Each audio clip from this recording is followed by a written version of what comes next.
All right, good morning. So before I get into it, I just wanted to appreciate you guys. All right. I just wanted to say thank you for your likes. Thank you for your subscription. Thank you for always sharing my videos. Thank you for your comments. Even if you disagree with me, that is completely fine. Okay? As a matter of fact, I want you to offer me divergent opinion. You wanted me to leave a video and talk about what you guys can do to be able to obtain a visa to study in the United States of America. Again, keep in mind, some of these ideas are transferable. Even if you're not planning to study in the US, and let's say you want to go to a different country to study, you can always utilize these ideas. All right. So, what are the things you need to do, the basics that you have to cover before you get before you get a visa to study in the US?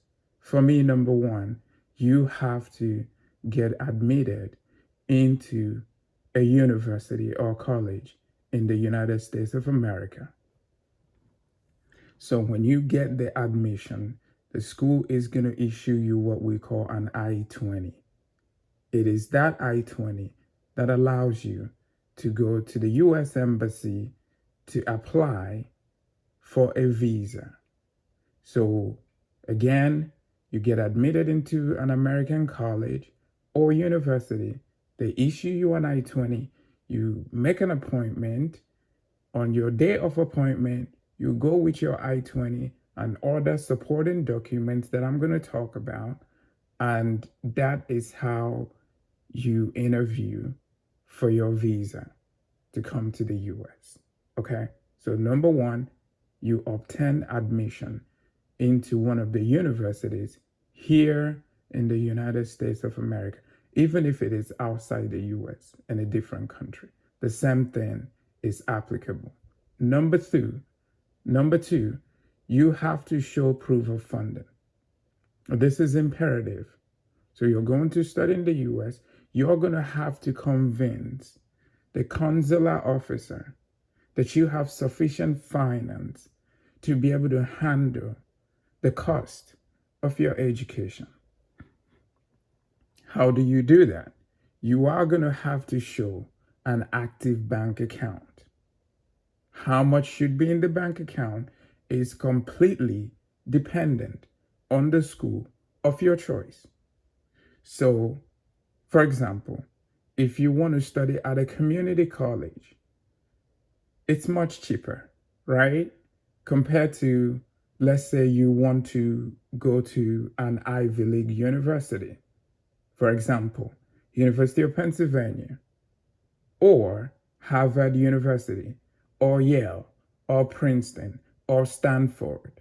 Those schools are extremely expensive, as opposed to, like I said before, if you want to study at a community college, okay, it's much, much cheaper. So your bank statement will reflect the cost of the university that you have chosen to attend. Now you can get someone to sponsor you. I will get into that details in my next video. Number three, you want to show proof of ties to your country. And this is important. What do I mean by proof of ties? Listen, a lot of people don't understand this. And this could be the thing that denies you a visa.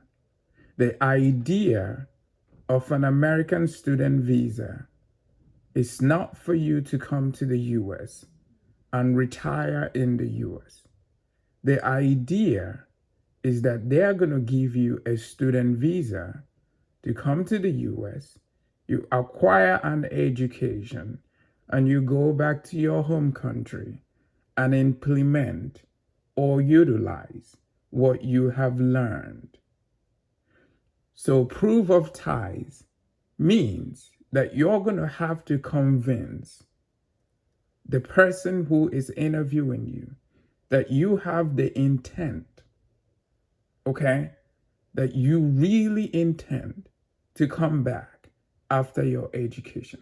What are some of the things you can use to show proof of ties to your country? You can show that you have properties in your country, real estate, houses, landed property, okay? You can show that you have a marriage. You can show that you have someone, a serious relationship, someone whom you are planning to get married to. Maybe you guys are engaged. You can use that. You can show that you have families back home, or you have children, siblings, things and people that you cannot afford to leave behind for a very long time. You can show you have inheritance in your home country, things of value that you can't just turn your back on just because you traveled to study abroad. Number 4, again, this is very critical.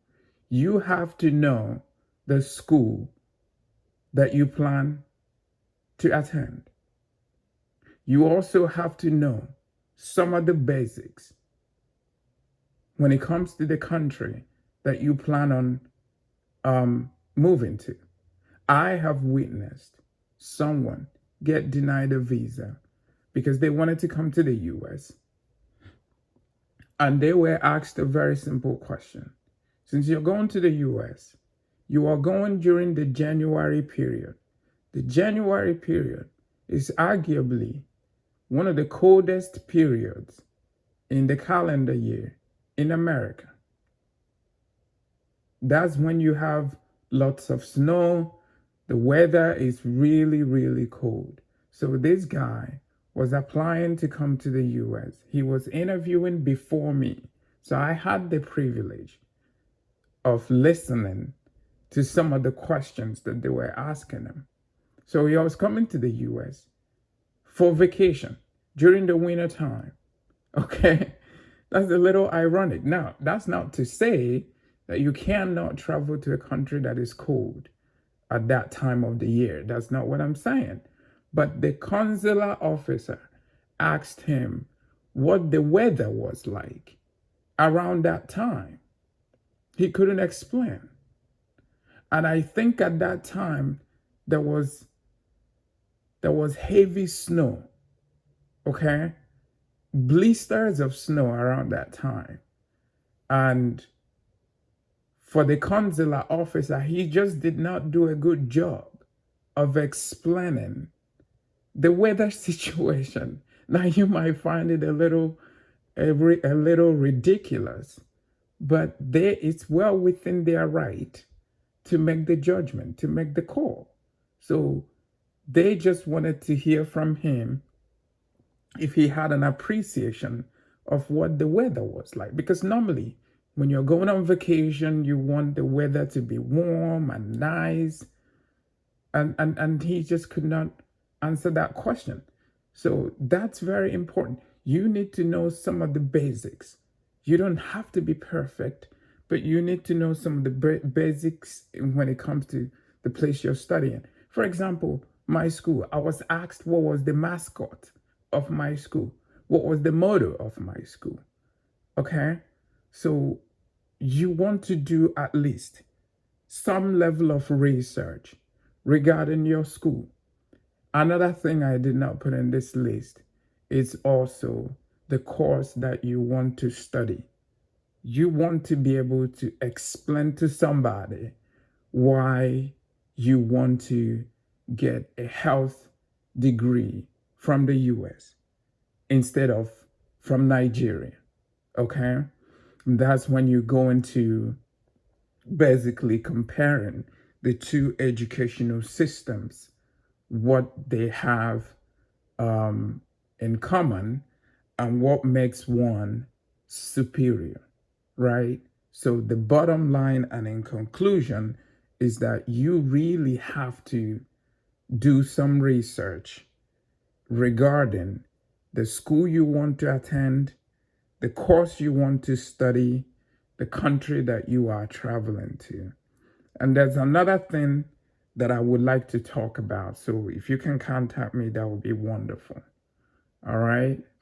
If you have my information, go ahead and get in touch with me. You can shoot me an email. There are more specific things I would want to talk about, but in the interest of time, I have to keep the video as short as possible. So hopefully this helps you begin your journey of obtaining a visa to study abroad. All right. Thank you. One love. Peace out.